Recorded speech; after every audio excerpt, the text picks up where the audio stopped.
So we are starting the next chapter, chemical bonding and molecular structure 2. So we will study here covalent bonding. Covalent bonding हम पढ़ेंगे. Covalent bonding जैसे आप सबको पता है, it is formed when the electrons are shared between the two atoms. So it is ये दो principles जो main approaches हैं, दो approaches हैं जिन पे ये based है. So those approaches are valence bond theory and molecular orbital theory.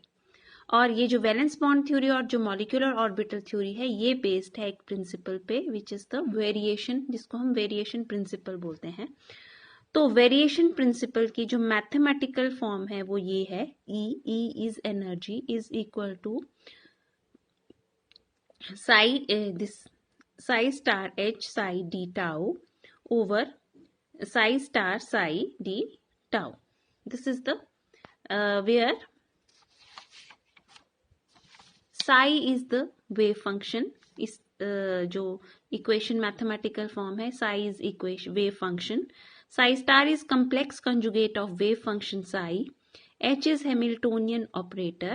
Psi tau is volume over which integral is carried out. So this is integration whole of it. जो आपका variation principle है, this is the integration of psi star H psi d tau over integration of psi star psi d tau. Now what is the basic idea of variation principle? Psi naught is wave function for ground state, then energy corresponding to this wave function E naught is less than that associated with any other wave function that might be proposed और another form. और इसका इस चीज का मतलब ये है, और नो प्रपोज्ड और trial wave function can have energy less than the true energy of the system. जो आपकी ट्रू एनर्जी है, मींस जो ग्राउंड स्टेट एनर्जी है साई नॉट, अगर आपका वेव फंक्शन है और ई नॉट उसको सॉल्व करने पे अगर आपकी एनर्जी की वैल्यू आती है तो वो सबसे कम वैल्यू होगी, वो सबसे कम वैल्यू होगी उस पर्टिकुलर वेव फंक्शन के लिए एनर्जी की. नो प्रपोज्ड और total wave function can have less energy than the true energy of the system. ये मतलब है कि आपका जो ट्रू एनर्जी है, जो ग्राउंड स्टेट है आपके सिस्टम की, उसकी एनर्जी जो है वो सबसे कम होगी, that will be the least. So ये आपका वेरिएशन प्रिंसिपल कहता है. अब इसके लिए हम एक एग्जांपल लेंगे. Suppose we get a particular wave function psi 1 and energy corresponding to it is psi E1. Assume करके चलते हैं कि हमें कोई पर्टिकुलर वेव फंक्शन मिला है साई 1, जिससे हम अपनी श्रोडिंगर वेव इक्वेशन को सॉल्व कर सकते हैं फॉर कोवेलेंट बॉन्ड, और एनर्जी उसके जो कॉरेस्पॉन्डिंग है वो E1 आती है. Now, if we guess another wave function psi 2 and E2 is energy corresponding to it, जैसा कि आपको पता है there are many solutions of Schrodinger wave equation. तो हम एक और wave function psi 2 को assume करते हैं और E2 उसके corresponding जो है वो value आती है energy की. Then according to variation principle, E1 and E2 are always greater than E0. तो वेरिएशन प्रिंसिपल के अकॉर्डिंग जो E1 और E2 की वैल्यू है वो E0, that is true energy of the system, उससे हमेशा ही वो ज्यादा होगी जो हम E1 और E2 फाइंड आउट करेंगे. सो the wave function and the wave function which gives lower energy state or closer to ground state is better approximation. मतलब वो वाला वेव फंक्शन जो है वो ज्यादा ट्रू वेव फंक्शन है, वो बेटर वेव फंक्शन है जो हमें कम वैल्यू देता है एनर्जी की, या वो वैल्यू देता है एनर्जी की which is closer to the value of E0, जो E0 की ज्यादा नजदीक है. For example if E2 is less than E1, अगर E2 की वैल्यू E1 से कम है तो E1 जो है वो बेटर अप्रोक्सीमेशन है to energy, and psi 2 is better.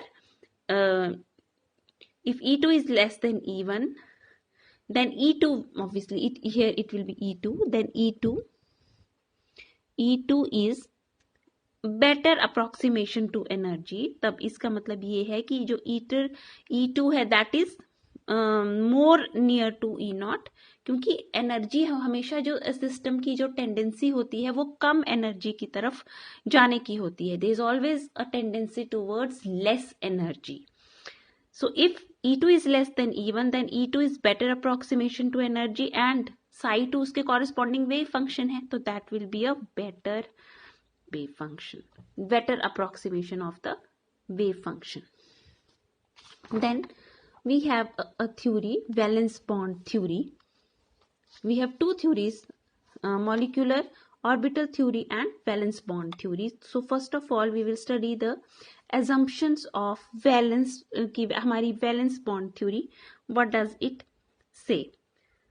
So the basic assumptions of valence bond theory are: atoms do not lose their identity even after the formation of the molecule.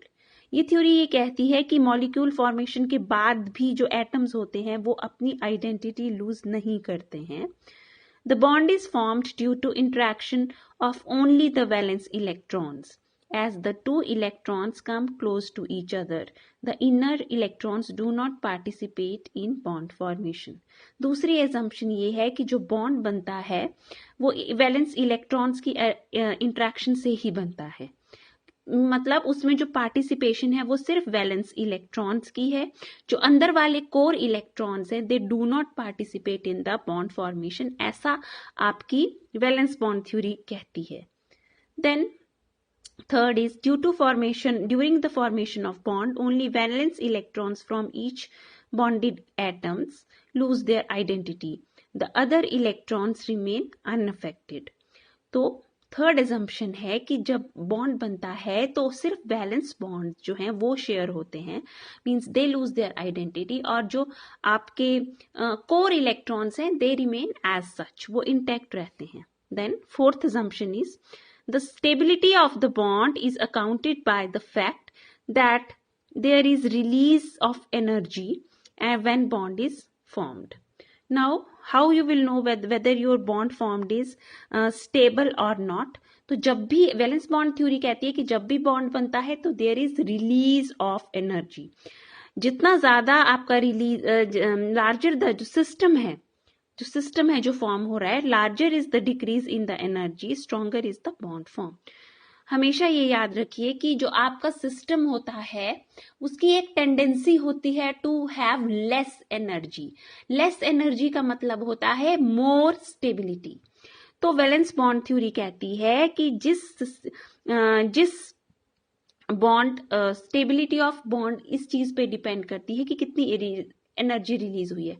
अगर ज्यादा energy release होगी तो इसका मतलब there is decrease in energy of the system, क्योंकि release कर चुका है, काफी एनर्जी वो रिलीज कर चुका है. तो इसका मतलब ये है कि उस सिस्टम की एनर्जी जो है वो डिक्रीज हुई है. तो जितना ज्यादा आपके सिस्टम की एनर्जी डिक्रीज होगी तो उतना ज्यादा वो स्टेबल होगा. ये एजम्पशन है आपकी वैलेंस बॉन्ड थ्योरी की. So this is all about it. Thank you.